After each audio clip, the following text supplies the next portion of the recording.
Hi guys. So Eternum season zero just started, and I decided to make a quick recording to kind of walk some people through. Like for us, for a lot of people that don't like reading, long text. This one is for you. So when you log in, I skip the login phase because I already recorded something similar. It should be straightforward. But you should get when you log in, you should get a quest that you can follow through to kind of explain, what different functions are. But also, if you want to get more details, you can, look at the question mark. It really explains everything. Like if you go to the key concept, you learn some of the key concepts in the game. You go to the realm. It kind of explains like how the realm settles. So you first start as a village, and then you upgrade. You pay the cost of this to go to a city, to a kingdom, and to an empire. And most of this resource, you can either get from your tribe mates if you are in a tribe, or you can go to the market. So there's the trade place that you can also get it. So you can use the order book or the AMM. So you can go to the liquidity pool and then swap that. And history, you can see what people are buying. So you can know if you're getting a fair deal if you're using the AMM. The order book, and you can use the transfer function, right? Again, this helps if you're in a tribe. You can use this to transfer within one tribe to tribe member to another, or your realm to another tribe member, or from your if you have multiple realms, you can transfer resources from one realm, to your other realm. This is easy. But if it's like your other tribe, so you can just look for like, okay, I know that fuck. I can easily just, send him some resources here. So I'll go here and then I select him, go to next. Add the resource I want to send. If I have stone and he needs stone, I can send him that. So let's just say send him 15 stones for whatever reason. But take note that, it costs donkeys, right? To send, it costs donkeys, and donkeys are also limited resource. There you can also go buy donkeys at the AMM, or you can produce donkey.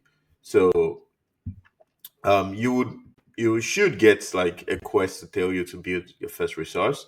But this is you go into the construction space, economy, and then this market. Again, you need resource to be able to get the market. So if you have enough resource, which you can also get from your tribe member, again the AMM, you should be able to, or you produce it yourself, you should be able to get the market, and that should produce donkey. Also for military, the resource for this, you can get, start creating military, and it shows you what it costs to also do that. I'll go back to the Lotopedia because I think there's a lot of, valuable information in the Lotopedia. So I think this should be your best friend when you get started with the game.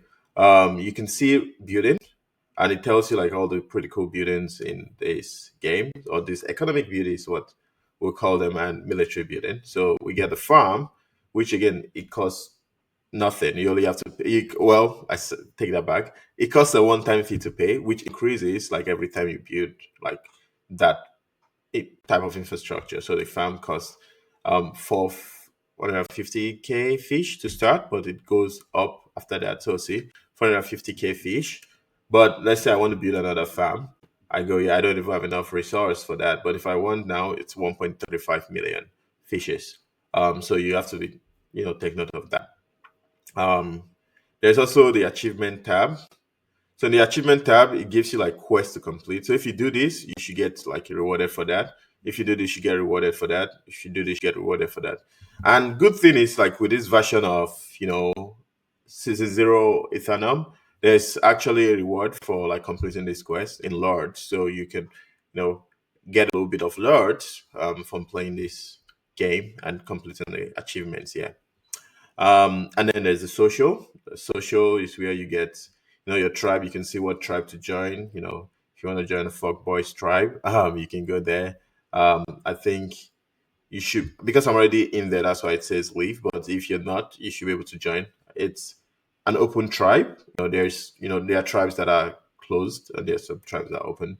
So yeah, if you want to be a member of a tribe, you can do that, and then you should be able to go to the Discord, follow this Discord for Realms World, and you should be able to find it, even your tribe members, and maybe join their community and organize that way. There's the settings, so standard settings where you can set things, and Yeah, and then you go to the world to explore, right? So exploration costs, you need troops. I already created troops. I need troops to explore, so you click on it and then you right click and then it moves to this, to the next place. And this is how you move. As you move in, you're getting resources. So you will see that it costs stamina points and you're also getting resources. I ran out of stamina points, so I cannot move again. I have to wait an hour to regenerate my stamina points. So the game is a bit of a slow game. It's a strategy game, but it's also a slow strategy game. Um, you kind of like take turns, like moving around the tiles, and find opponents of allies, and then you can either support them, or if they are your allies, you can support them in times of need, or if they're not, you can battle them, try to pillage them for their resource or claim their realm. Again, I'll go back to the Ludopedia to explain a bit more about the objective of the game. So the objective of this game, right, is to build an hyperstructure. So if you come to the Ludopedia, you see an hyperstructure. It costs 3 million ancient fragments here to build an hyperstructure. And the way you get an ancient fragment is by exploring until you see something called um, a fragment mine. I'm trying to explore to see if I can find a fragment mine. It looks like this. So from this fragment mine, they are defended by bandits. So you can come here and then you fight off the bandits, and you can start mining the fragment mine. And once you have enough fragment mine, you can start an hyperstructure. Again, the objective of the game is, yes, it might be essential to attack opponents, but the main objective of the game is to build an app structure. So if you have enough resource, you can have people from the community or that playing the game donate to your hyperstructure, and they get a proportional share of that, or you can have a closed hyperstructure. Excuse me. You can have a closed hyperstructure that only members, of your tribe can contribute to. So you take note of that. I think, open hyperstructure is a bit less aggressive because, there are more people that will be able to defend it, because they have a stake in it. More tribes can defend you, more people. But it comes at a cost too, right? It's like, some less glory point for your tribe.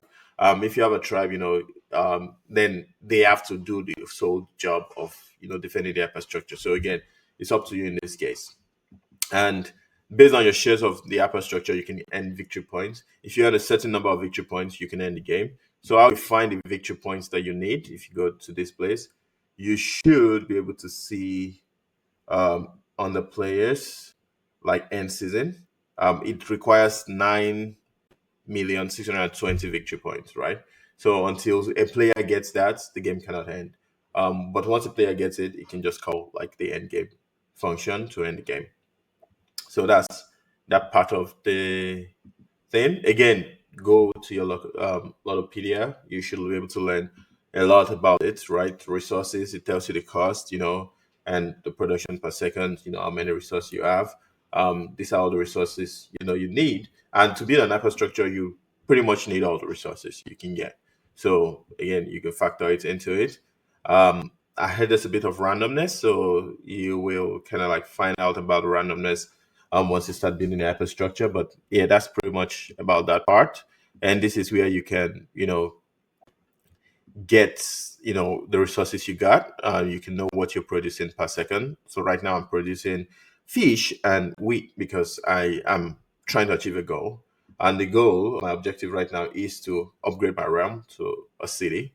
It might not, be, I mean, yeah, everybody has different objective.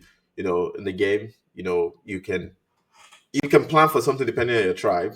I'm not going to say too much because I just started the game. I'm still, working out a strategy of what I'm, going in. But I thought to make a recording for anyone that's interested in learning more about the game.